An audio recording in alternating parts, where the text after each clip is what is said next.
Welcome to another episode of Bright Headed Publishing Audiobook Book Club. I am your host, Kelly Morgan. I'm so happy today because I am speaking with visionary fiction author Shytei Correllian as she talks about her book series, Leader of Legend Saga. Book 1 is going to be released in May of 2021. I'm so excited for her as we learn about her journey and she tells us about this wonderful 4-part series.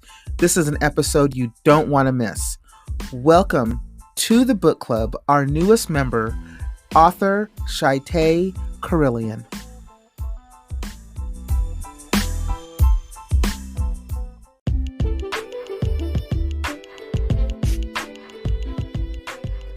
Shytei, thank you so much for being on the podcast and being a member of the book club. How are you?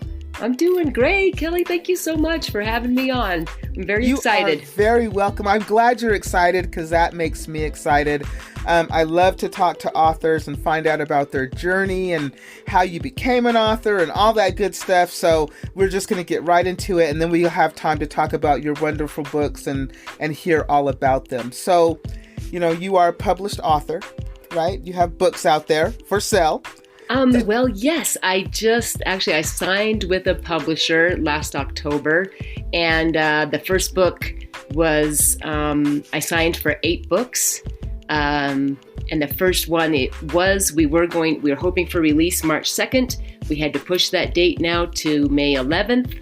So May 11th of this year, 2021. 2021, the first book of the first series, which will be 4 books, will come out, and we're hoping to get the 2 first books of the series out this year. So in May and then hopefully in November. Fantastic. And so in that journey to getting these books out, did you always know that you wanted to be an author? I did. Yeah, I was writing little things at 5 years old. I wrote my first short story at 9. I started my first novel at 14. And I've got 18 books, 18 novels in various forms of completion. Currently, on my laptop. So it's a lifelong passion, lifelong journey. So these books now that you're publishing, are these your first published works? Well, no. So like I said, I started to write at 14. I finished my first novel at 16. I am now 50 years old, and I just barely signed with a publisher. So it's been a long journey. In my 30s, I finally got tired of querying publishers and never getting past the query letter. So no publisher had read even one page of the actual work. And by then, Amazon was out and big, and there were a lot of the print-on-demand publishers. So I first went with Author House, I believe. Man, it's been so long. And I put my very first book out through the self-publishing Author House. And then I put that same book out again through iUniverse. I can't remember the date, maybe 2007 or something. And both of those I ended up pulling. They would have me cut out. Author House, I think, had me cut out 250 pages. It was an 800-page novel. And it took me over a year to cut out that 250 pages. And then I couldn't stand what the book was then. So it took me 2 years to put those 250 pages back in again. It was like you have this incredible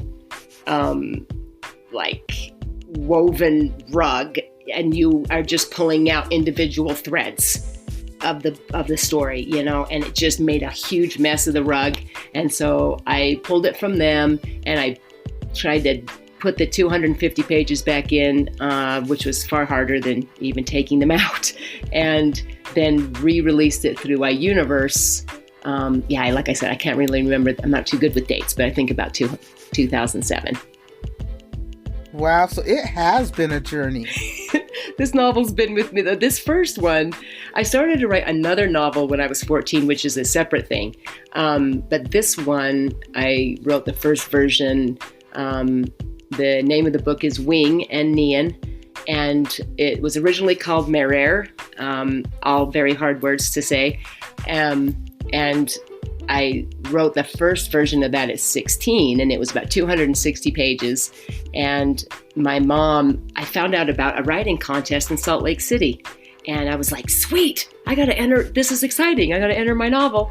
And so my mom stayed up all night because it was the next day that I just had found out about the contest, and all the entries were due the next day. So my mom stayed up all night typing on her typewriter while I read the pages, because they were just handwritten pages.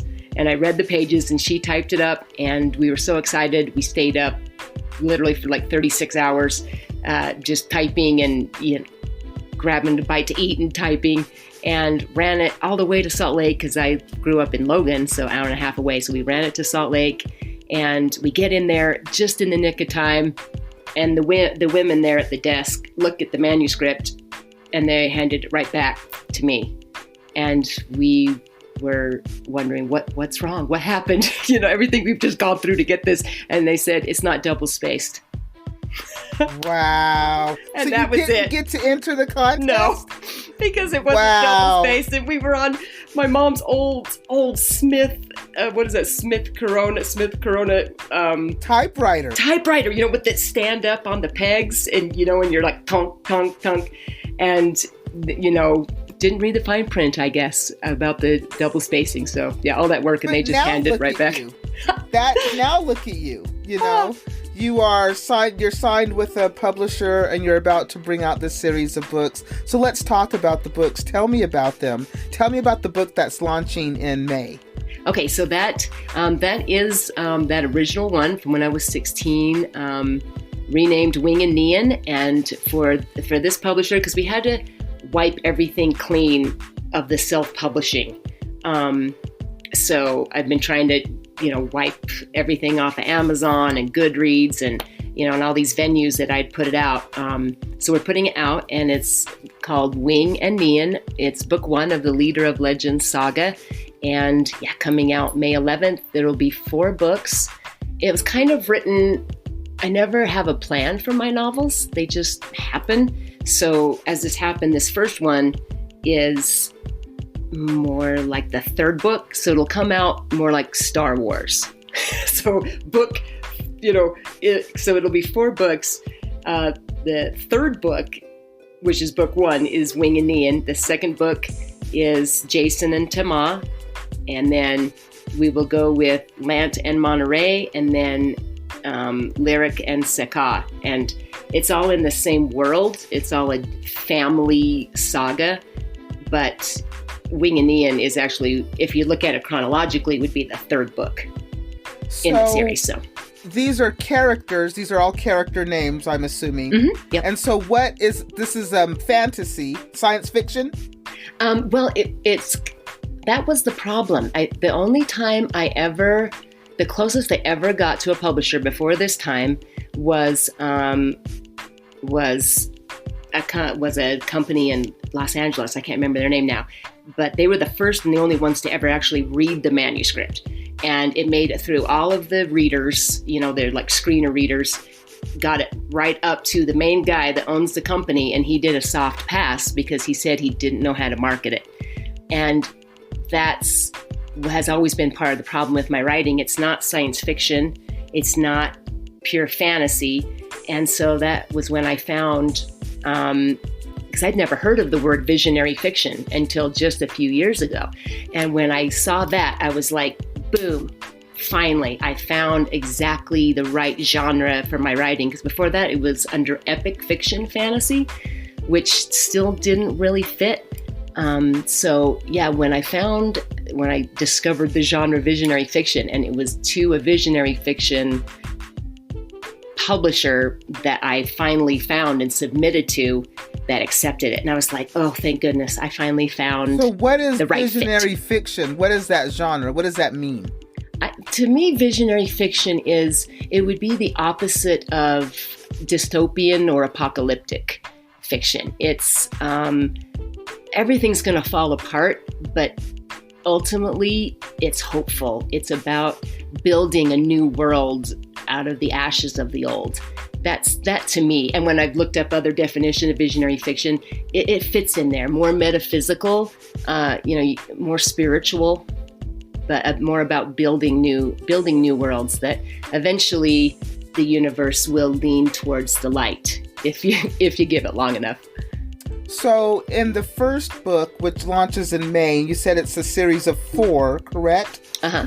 Are they all, you said they're all from the same family, but all different characters, but do they all intertwine with one another in the books? So will you find characters in the first book, in the second book, and so on and so forth? You will find more mention of some, but Wing and Nian, so they're 2 brothers. The one brother will, that was spoiler material, will continue into Jason and Tama. So Jason and Tama, the second book, Jason is Wing's son. So there's the generation. And then the third book will go back in time. So the older mentors that you'll find in Wing and Nian, that will be their journey as young men, like Wing and Nian is in book 1. And then in the fourth book, which would be the first chronologically, you will have the great grandfather of Wing, which plays really heavily in Wing and Nian. So you will get to know his story and find out why Wing was who he was. So yeah, so they do tie through, mostly through the 3 books, but yeah. And all 4 books at this time are written? No, the first 2 are completed, and the second 2 I am working on. Got about 200 pages on one and only about 80 pages on the other, but it's percolating, so. And so what is your process? When you sit down and you've come up with this story that has all these characters and carries on through 4 books, and then you've got, where you're going back into time, and, what is your process to write? That's amazing to me. I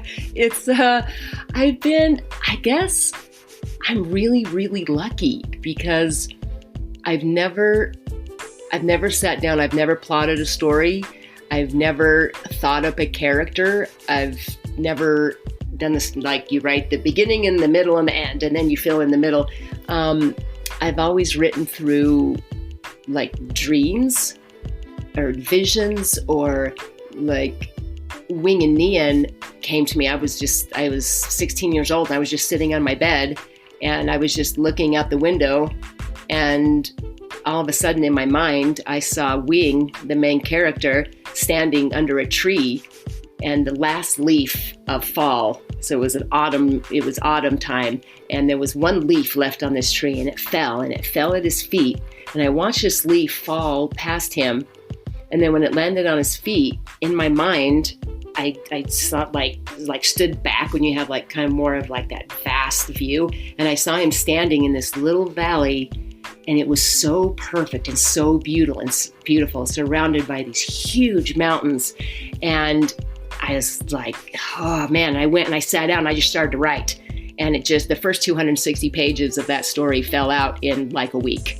I just, boom, as soon as I saw that vision in my head, and as soon as I started to write, then it just unrolls like a movie in my mind. And I just type as fast as I can, as long as the vision is coming. And then it can stop. I've had novels sit in my desk, in my laptop for 5-10 years.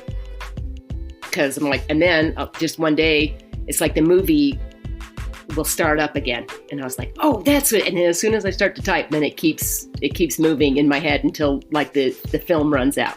And then, so all of my novels, all 18 of them so far have come that way. Just, I'll either have a dream or it'll be like a day vision. I'll just be awake in my normal world and I'll just kind of, this has been used a lot, but a download, essentially. I'll just see in my mind's eye this vision of this person or this moment. And as soon as I, like a capture, and as soon as I sit down and start to write about it, then it continues to play for me. So. And I get that, because that's how I see stories in my head as well. And you're right. For me, when I write, it plays like a movie. It does. And I don't. Sometimes I can't write as quickly as it's playing.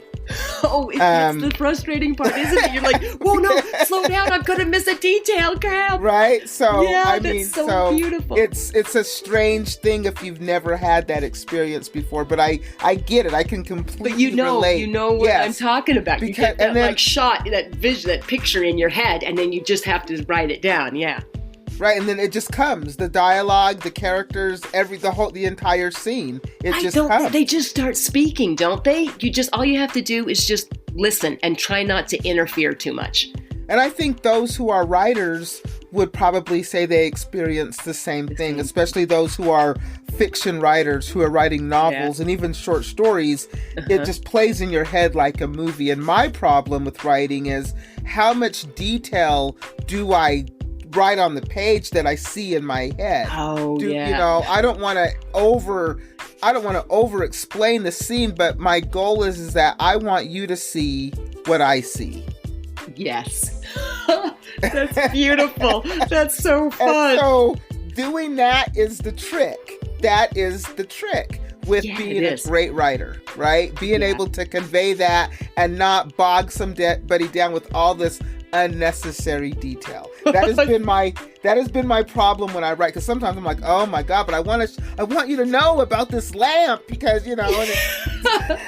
because you see it in so vivid. It's more real sometimes than when you look around yourself and you want to get in all of that detail and you're like, oh no, okay, dude, do we have to rein it in a little bit here? Oh, that's beautiful. I completely understand what you are saying on your process. So you had mentioned that when you signed with this publisher, you actually signed for 8 books. We're talking about 4. Is there another series? So I self-published 4 so far. So the first 2 in this series that we've pulled, and then one called Son of the Metna, which is also everything I write is on other worlds. So then there's one called Son of the Metna, and then another one called Tristle and Journeyer. And I self-published both of those and then have pulled them to, hoping to send them to VIZIA Fiction as well. So that would be 6. And Son of the Metna, I'm working on book 2 in that world. So we'll see what book 4 is, or book 8 will be. So how do you go about marketing your books? Is the publisher helping you with that, or how have you marketed your books in the past when you were just self-publishing? Oh my goodness, it was so hard. It's so hard. And I did everything I could, mostly talking to people. I'm on Instagram and Facebook, but I did some fairs. So I did some like book fairs and just some fairs, just went to Arkansas 2 summers ago and did a book fair there and spoke all 3 days. And that was great. That was a lot of fun. But really, I fell under that burden of feeling like I had to be an incredible marketer and businesswoman as well as a writer. And to be fair, I still struggle with that. And that's why I'm so grateful for this publisher, because that's his forte. I'm helping out.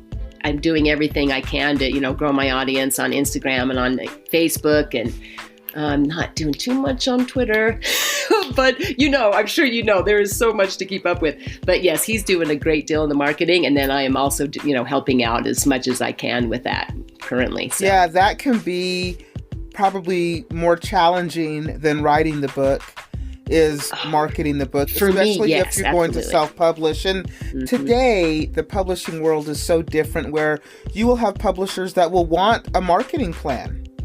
How are you going to help us market this book, and what are you going to do?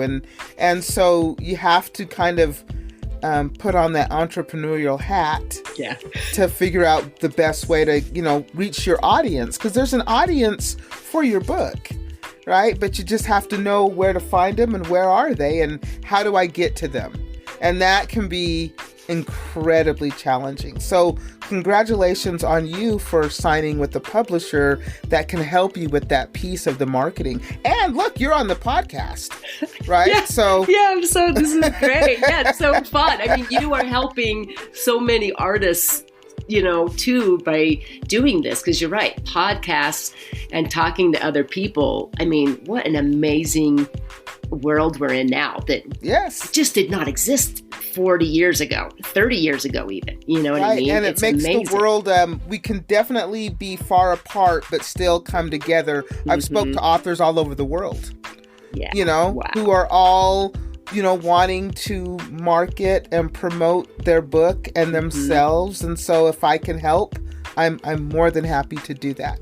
So Shytei, if people wanted to, the books aren't available now, but can people see, and I know that you have the 2 websites. Are they for the books?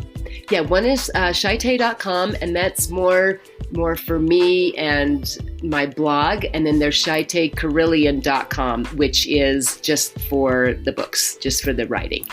So the books are available in May. Are there pre-orders? Can people pre-order them? Yes, you can pre-order off of shyteicorrellian.com. Fantastic. I am thrilled to have spoken with you. So much fun. And for anyone who loves metaphysical visionary fiction, big, epic, lots of characters, think Lord of the Rings, but without the elves.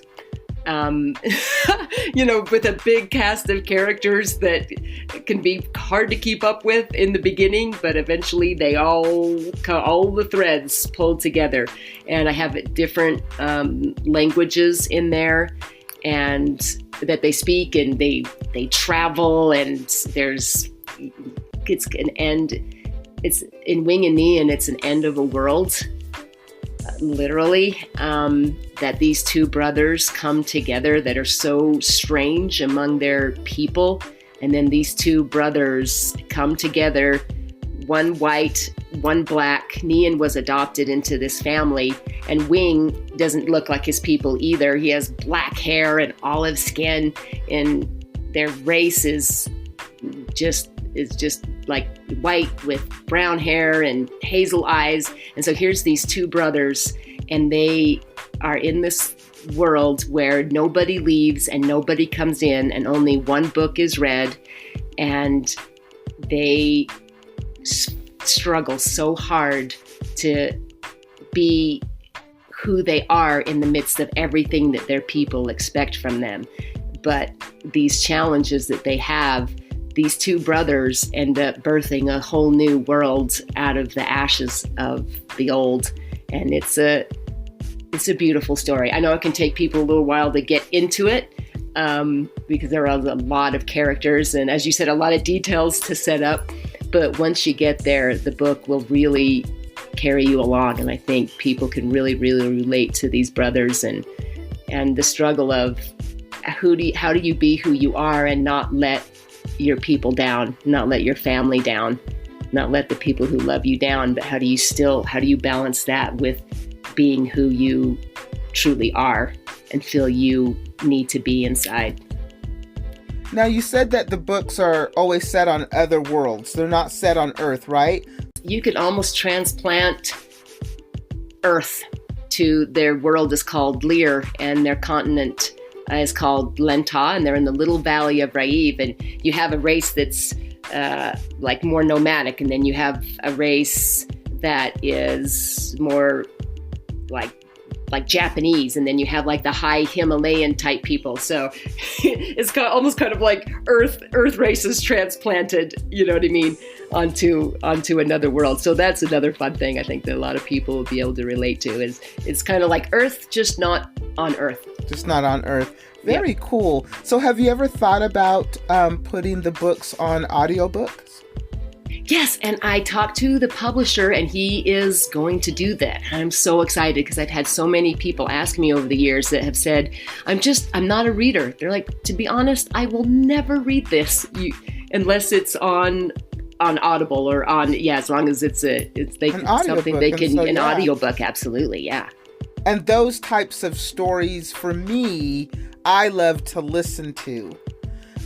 because especially if they're, like you said, are foreign languages or words I may not know how to pronounce, it's nice when somebody can just pronounce it for you the way that it should be, so that like you can Hermione. get the full story. Yeah, so you can get the say full Hermione? story. I was like, Hermione. You know what I mean? I had no idea until the movies came out. So I agree, and most of what's in Wing and Nian is so hard to pronounce, and literally almost no one gets it right. So you're exactly right. I'm very excited to get it as an audiobook so that people can hear the pronunciation of the words. Yes, and I think that most people like to be read to. I have since I was a kid. Yeah. Because then I can just use my imagination and just kind of go with the story and close my eyes and just see it in my head. Then, when you have to read, especially like you said, if there are words that you're not sure what they're supposed to sound like, sometimes you can get stuck on that and be like, I don't know if this. Oh, and every time when you're seeing every single page and you don't know how to pronounce it, it just gets frustrating. Yeah. So I'm excited. Definitely, we'll be glad to see your stuff on audiobook. I think that's a great way to go along with print, and it's a great way to market your book as well. Yes, very excited. Yes, thank you. We will definitely be doing that. I am so excited that I had the opportunity to speak with you. It has been a pleasure. Again, tell us the books and when it will launch. Okay, the first book 1 of the Leader of Legend Saga, Wing and Nian, and it will be released on May 11th this year. Fantastic. And your websites? Shytei.com and ShyteiCorrellian.com. And all the information will be in the podcast description, so you can go and check Shytei out. Shytei, thank you so much for being on the podcast. You are now an official member of the book club. So as the other books come out, feel free to come back at any time and let us know and share and talk about it.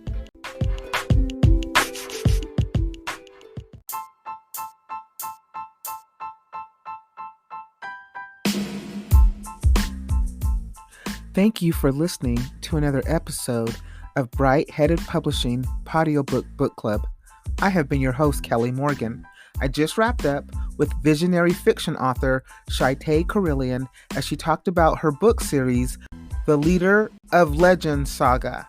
Book 1 comes out May of 2021. You can also check her out at ShyteiCorrellian.com. If you are an author or someone who supports authors and you would like to be showcased on the podcast and become a member of the book club, it's really easy. Email me at brightheadedpublishing@gmail.com. Again, that's brightheadedpublishing@gmail.com. Next week, another episode, another author. But until then, keep writing.